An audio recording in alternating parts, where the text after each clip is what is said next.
जब घर में भगवान का वास होता है तो मिलते हैं यह संकेत। भगवान को खुश करने के लिए लोग बहुत सारी पूजा पाठ और व्रत करते हैं। भगवान के आगे सुबह शाम दीपक जलाने से लेकर भोग लगाते हैं ताकि भगवान की कृपा उन पर बनी रहे और उन्हें जीवन में किसी भी तरह की समस्या का सामना ना करना पड़े। यह तो हम सभी जानते हैं कि भगवान की पूजा और अर्चना करने से वह हमसे प्रसन्न होते हैं, पर क्या आप जानते हैं कि वह हमें इस बात का संकेत भी देते हैं? आइए जानते हैं इन संकेतों के बारे में जो आपको यह बताते हैं कि भगवान की विशेष कृपा आप पर है। नंबर 1, अगर आपको रात में नींद के दौरान बार बार सपने आते हैं और सपनों में मंदिर, भगवान की मूर्ति या फोटो दिखाई देती है, तो इसका मतलब है कि आप पर भगवान की कृपा बनी हुई है। कई बार ऐसा होता है कि आप किसी चीज़ को लेने के लिए आगे बढ़ते हैं, लेकिन लेते वक्त आपके मन में उसे लेकर कुछ संशय आ जाता है। सब कुछ ठीक होने के बाद भी कुछ ऐसा होता है कि हमें उस फैसले को लेने से मन रोकता है। इसका मतलब यह है कि आपके साथ किसी दैवीय का आशीर्वाद है। नंबर 2, जिन लोगों पर भगवान की कृपा होती है, वह अमीर हो या गरीब, उन्हें हर जगह सम्मान मिलता है। अगर किसी को कम मेहनत करने पर भी सफलता हासिल होती है, तो यह भगवान की ही कृपा की निशानी होती है। भगवान उन्हें हर परेशानियों से बचा लेते हैं। जिन लोगों से भगवान खुश रहते हैं, वह हर परिस्थिति में खुश रहते हैं। उनके जीवन में भले ही कितने दुख क्यों ना हो, वह हमेशा खुशी रहते हैं। उन्हें कभी भी किसी भी परेशानी से डर नहीं लगता। वह हर मुसीबत को आसानी से पार कर लेते हैं। नंबर 3, हिंदू धर्म में उल्लू को काफ़ी अहम दर्जा दिया गया है। उल्लू को माता लक्ष्मी का वाहन माना जाता है। लिहाजा यदि आपको कहीं उल्लू दिखाई दे तो यह एक बेहद ही शुभ संकेत माना जाता है। किसी जगह उल्लू अचानक दिख जाए तो समझ लीजिए कि जल्द ही माँ लक्ष्मी आपके घर में पधारने आ रही है। नंबर 4, माँ लक्ष्मी जिस घर में आती है उस घर के लोगों के खान पान की आदतें बदलने लगती है। कहा जाता है कि ऐसे घरों में लोगों को भूख कम लगती है। खास बात यह है कि ऐसे लोगों को कम खाना भी पर्याप्त लगने लगता है। इसके अलावा ऐसे घरों के लोग नशा और मांसाहार से भी दूरी बनाने लगते हैं।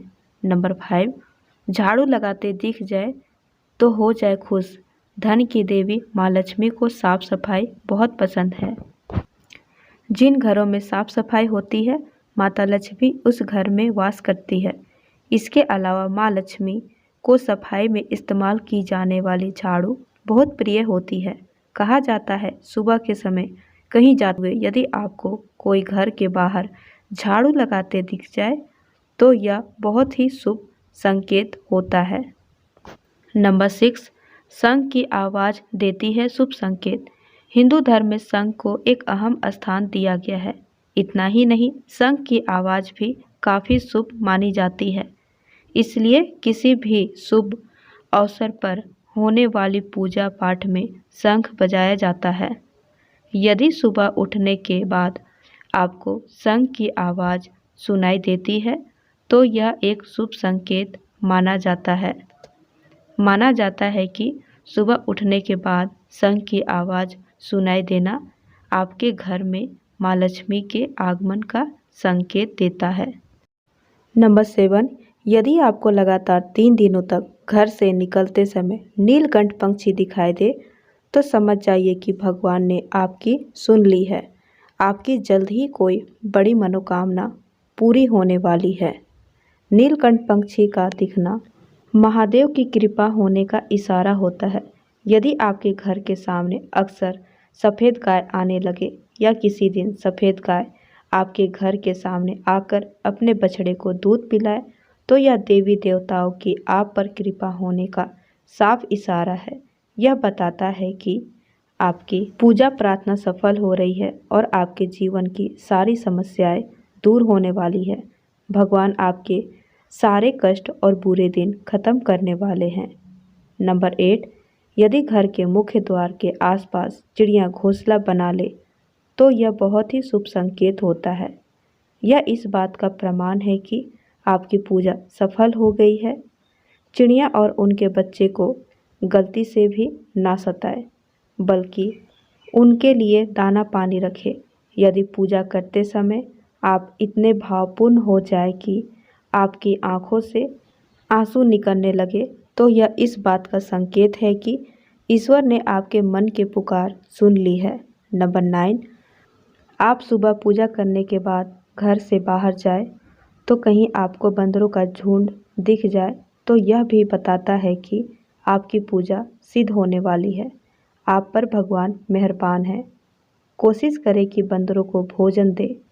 यदि आपके घर में बिना किसी अगरबत्ती, रूम स्प्रे या आर्टिफिशियल फ्रेग्रेंसी के इस्तेमाल के बिना ही घर में खुशबू महसूस हो रही हो, तो यह समझ ले कि आप पर ईश्वर की कृपा है। साथ ही जल्द से जल्द आपका दिन फिरने वाले हैं। नंबर 10, पूजा के दौरान घर में किसी अतिथि के आना भी भगवान की कृपा का संकेत है। यदि अतिथि कोई तोहफा भी लेकर आए तो यह साफ इशारा है कि भगवान ने आपकी पूजा स्वीकार कर ली है। यदि पूजा के समय जलाए हुए दीपक की लौ अचानक से तेजी से जलने लग जाए तो समझ जाए कि आपका पूजा सिद्ध होने वाली है और ईश्वर की कृपा से आपके दुख भरे दिन जल्द ही खत्म होने वाले हैं। अगर अक्सर आपकी नींद सुबह 3 बजे से 5:30 बजे के बीच यानी कि ब्रह्म मुहूर्त में खुले तो यह भी ईश्वर का संकेत है कि भगवान आपकी भक्ति से प्रसन्न है। नंबर 11, जिस व्यक्ति की नींद अचानक से बार बार रात के 3 बजे के बाद खुलता है तो इसे मामूली बात ना समझे। यह संकेत बहुत ही शुभ माना जाता है। ऐसा माना जाता है कि रात के 3 बजे के बाद देवी देवताओं की शक्तियाँ जागृत हो जाती है, जो कि आपसे बहुत कुछ कहना चाहती है। ऐसे में आपका बार बार 3 बजे के बाद उठना कामयाब होने का संकेत है। वहीं रात के 3 बजे के बाद देवी देवताओं से मांगा हुआ वरदान कभी खाली नहीं जाता। ईश्वर आपकी प्रार्थना अवश्य सुनते हैं। नंबर 12, अगर आपको आपके सपने में ऊंचे ऊंचे पर्वत दिखाई देते हैं और वहां से बहता हुआ जल आपको दिखाई देता है और इस जल को आप पी लेते हैं तो निश्चित तौर पर आपको कामयाबी अवश्य प्राप्त होती है। अगर आप अपने शिक्षा का सही प्रयोग करके उससे परिवार चला पा रहे हैं तो यह ईश्वरीय कृपा से ही संभव है। दुनिया में तमाम ऐसे लोग हैं जो शिक्षित होने के बावजूद शिक्षा का सही प्रयोग नहीं कर पाते। जिन लोगों की सेहत अच्छी रहती है उन पर भी परमेश्वर की विशेष कृपा है। सेहत खराब होने से सिर्फ आपके शरीर पर ही असर नहीं पड़ता, बल्कि काफ़ी आर्थिक नुकसान भी होता है। इसलिए निरोगी काया प्राप्त किए लोगों को खुद के लिए भगवान का शुक्रिया मानना चाहिए। यदि आपके जीवन में सुख योग्य जीवन साथी मिला है तो यह भी परमेश्वर की कृपा से ही संभव हुआ है। एक अच्छा जीवन साथी आपके पूरे जीवन को खुशहाल बना सकता है, लेकिन अगर जीवन साथी खराब मिल जाए तो पूरी लाइफ झगड़ा और कलेश के बीच गुजरती है। नंबर 13, अगर किसी व्यक्ति के संतान आज्ञाकारी है तो यह भी परमेश्वर की ही कृपा है, वरना आज के युग में ज़्यादातर लोग अपने संतान की वजह से ही दुखी है।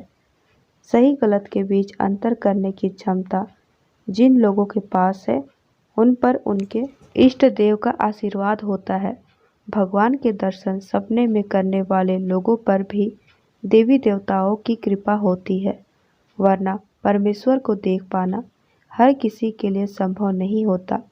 जिस व्यक्ति का क्रोध परवश है, जिसका मन शांत रहता है, जो हर परिस्थिति में सामान्य रखकर निपटना जानता है, ऐसे लोगों पर ईश्वर का हाथ होता है, तभी यह संभव हो पाता है। नंबर 14, भगवान हमें अपने वास्तविक रूप में दिखाई नहीं देते, लेकिन कुछ लोग ऐसे भी होते हैं जिन्हें भगवान के तुल्य माना जाता है। इनमें माता पिता, गुरु या ब्राह्मण हैं। इनमें से कोई भी व्यक्ति पूजा के दौरान आपके घर में प्रवेश करता है तो यह बहुत ही शुभ माना जाता है। आपको उन्हें घर से खाली हाथ नहीं लौटाना चाहिए। पूजा के दौरान अगर भगवान की मूर्ति या प्रतिमा से कोई फूल या माला आपके पास गिरकर आ जाए तो यह बहुत ही शुभ संकेत है। इससे पता चलता है कि भगवान की कृपा आप पर बनी हुई है और आपकी मनोकामना जल्द ही पूरी होने वाली है। नंबर 15, ईश्वर अगर आपसे प्रेम करते हैं तो उनका सबसे पहला संकेत यह है कि आप जो भी करोगे उसमें आपको सफलता नहीं मिलेगी। जी हाँ, यह पढ़कर आपको बेशक अजीब और बुरा लग रहा होगा, मगर यही सच्चाई है कि आप हर चीज़ में अपना 100% दोगे, मेहनत करोगे, लेकिन आपको सफलता नहीं मिलेगी और यही बार बार होगा जब तक कि आपकी आंखें खुल नहीं जाती। नंबर 16, दूसरा संकेत यह है कि आपका अपने ऊपर जो विश्वास है वह खत्म हो जाएगा। जब ईश्वर आपके साथ होते हैं तो आपको बिल्कुल अकेला फील होगा। आप नहीं समझ पाओगे कि आपको आगे क्या करना चाहिए। आप खुद को ऐसी स्थिति में महसूस करोगे जहां कोई आपकी मदद नहीं करेगा। आप किसी को अपनी परेशानी शेयर भी नहीं कर सकते और अगर बता भी दोगे तो किसी को उनके लिए यह बहुत छोटी बात होगी या वह इस बात पर ध्यान ही नहीं देंगे। नंबर 17, इस अवस्था में दुख आपका अपने चरम सीमा पर होगा।